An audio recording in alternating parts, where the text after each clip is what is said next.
ईद मुबारक। आज ईद का दिन है और आप इंडिया में हैं। वज़ीर आज़म शहबाज शरीफ ने स्वीडन में कुरान पाक की बेहुरमती के घिनौने फेल की शदीद मजम्मत की है। एक कार्यकर्ता ने विरोध प्रदर्शन के दौरान पवित्र कुरान को जला दिया और स्वीडिश पुलिस ने उसे ऐसा करने की इजाजत दी। एहतराम से हो, जहाँ ईद भी हो, बकरीद भी हो, ईद मिलाद भी हो, और ये सारे दिवाली, होली, इसमें सब हिस्सा लें, तो ये ब्यूटी है इंडिया की।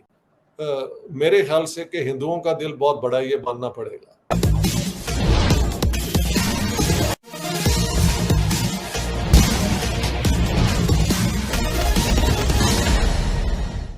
ईद मुबारक। आज ईद का दिन है और आप इंडिया में हैं, तो हमने कहा कि हम आपसे पूछें कि वहां पर क्या जुल्म हो रहा है मुसलमानों पे, ईद करने दे रहे हैं कि नहीं करने कर पा रहे वो। तो यहाँ पे तो वारे न्यारे ही हैं मुसलमानों के।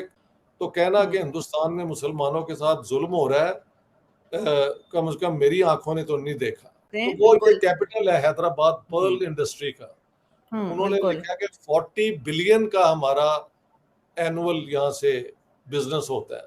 और यहाँ पे तो अच्छा, बेंगलोर में भी दो सबसे बड़े बिजनेस हाउसेस और जिन्होंने प्रॉपर्टी ओनर्स हैं वो मुसलमान हैं। एक है अजीम प्रेम जी जो बोरी मुसलमान है, और एक है इरफान रजाक साहब, प्रेस्टीज उनकी इंडस्ट्रीज का नाम है।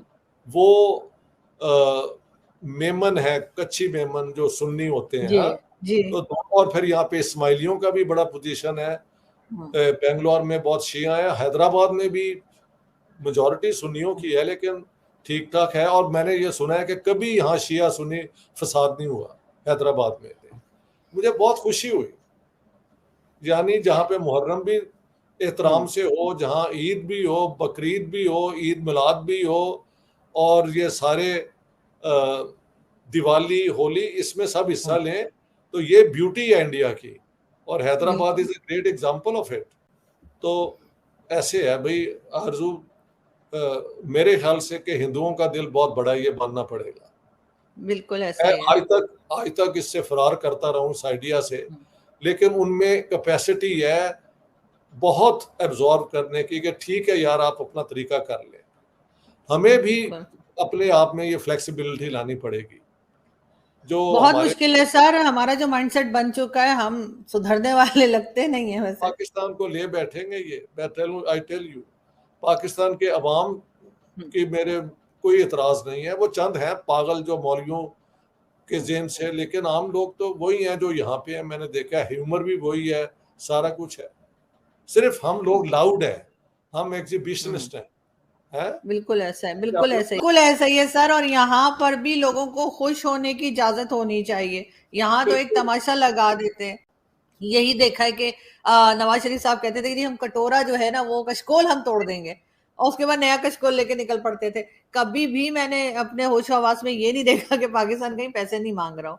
रियासत मदीना का आइडिया लेके लोगों को चुप करा देते हैं, और उसके बाद आप रियासत मदीना बना दें यार। लेट्स सी कि आप क्या कमाल करते हैं। वो भी नहीं बना सके हैं।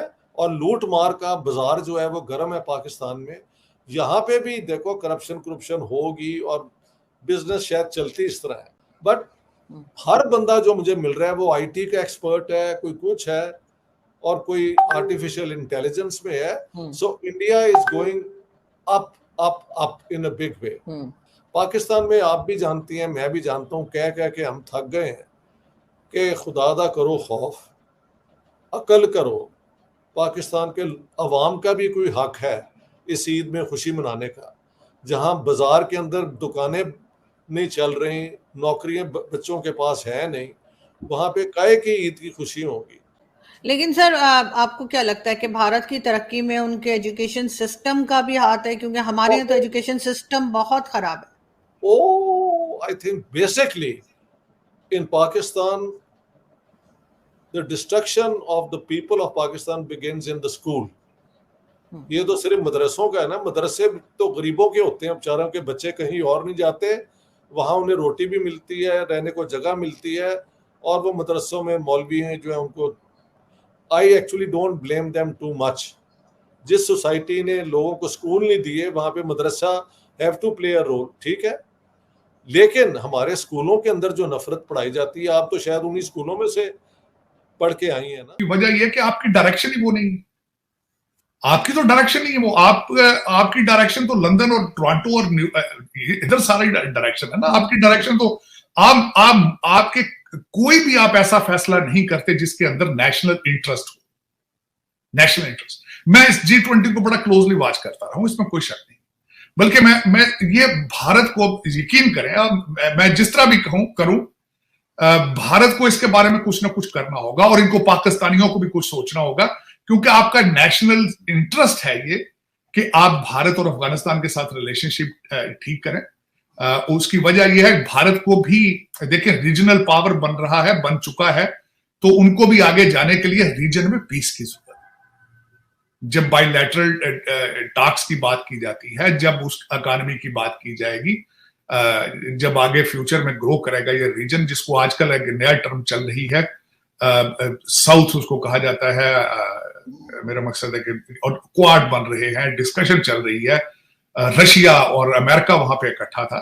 जब आप इस चीज की बात करते हैं तो आपको फ्यूचर में इस सारे रीजन को साथ कि बॉर्डर के उस पार क्या हो रहा है और बॉर्डर के इस पार क्या हो रहा है। वहां पे G20 हो रही है, 20 फॉरेन मिनिस्टर हैं वो वहां पे खड़े, 20 फाइनेंस मिनिस्टर हैं दुनिया के कामयाब मुल्कों के, वो वहां खड़े, और हमारे अपने फॉरेन मिनिस्टर का पता ही नहीं है, प्राइम मिनिस्टर का पता ही नहीं है। असली प्राइम मिनिस्टर तो लंदन में बैठा है। मतलब इंडिया की तो बात अब मैं क्या करूं, this has already been said many times कि हर नया CEO of any major company is most likely an Indian. अब देखें, आप रिपब्लिकन पार्टी से जो 3 कैंडिडेट्स खड़े हुए हैं फॉर्मली, उसमें 2 इंडियन हैं, डोनाल्ड ट्रंप, और 2 इंडियन आ गए अभी who are running for Indian Americans who are running for the presidency in the Republican party. अभी DeSantis has not formally declared. तो और फिर देयर आर मेनी कंट्रीज जहां पे Indians are now heads of states. Caribbean में लोग गिनते भी नहीं है, वहां पे भी बहुत सारे, मतलब Indians dominate the politics, culture and economy of Caribbean and many African countries. Domination तो है, आपको याद है युगांडा में तो पूरे यही है, टांजानिया में, कीनिया, गाना वगैरह में। So you cannot ignore South Asian influence, South Asian diasporas. फिर ये जो इंडिया का जो टेक बूम हुआ है उसके वजह से भी हर जगह इंडियन टेकीज नजर आते हैं। सर, चाहे हिना रब्बानी खान हो, चाहे बिलावल भुट्टो जरदारी या इमरान खान भी जब थे प्राइम मिनिस्टर, तो सर हमेशा कोई ना कोई ऐसी बात की जाती है जो कि भारत के नेगेटिव, जिसे हम कह सकते हैं कि उनके खिलाफ ही कोई बात करते हैं। तो फिर कैसे बातचीत होगी, कैसे वो लोग हमारा ट्रस्ट करें? जब 76 साल से नफरतें पाल रहे हैं आप निसाबी किताबों में बता रहे हैं नफरतें कर रहे हैं, तो फिर ये चूरन बिकता है ना, बच्चे पसंद करते हैं। गजवा हिंद की बात करें तो बच्चे जज्बाती हो जाते हैं, भाई वो कैश कराते हैं। तो ये हिना रब्बानी ने भी कैश कराया है, सारे कैश करा रहे हैं ना, ये सारे मुल्की मुफाद में तो नहीं। 70% अब दालें इस वक्त जो इंपोर्ट कर, 70 से ज्यादा इंपोर्ट कर रहे हैं बाहर से, ऑस्ट्रेलिया से। अगर वो भारत से करें तो आपको सस्ती पड़ती, लेकिन वो नेशनल इंटरेस्ट में। फिर नफरतों का क्या करेंगे आप दवाइयां भारत से मंगा लें। आप सबसे, मैं अगले दिन हैरान था, इट्स अ लार्ज नंबर कि भारत से चीजें दुबई जाती हैं, दुबई से लौट कर पाकिस्तान आती है। बिल्कुल डायरेक्ट नहीं आ रही, क्योंकि आपके नेशनल इंटरेस्ट की तरफ किसी की तवज्जो नहीं। तो दर हकीकत जब इसी तरह के फैसले किए जाते, that is why you call developing country developing. तभी वहां पे इस वक्त आपकी इंडस्ट्री बंद पड़ी है और किसी की सेहत पे कोई फर्क नहीं। आप अगर हमसे जुड़ा रहना चाहते हैं तो कृपया मेरे चैनल को सब्सक्राइब करें तथा बेल आइकन भी दबा दें, ताकि नई वीडियो की जानकारी तुरंत आप तक पहुंच जाए। धन्यवाद। जय हिंद।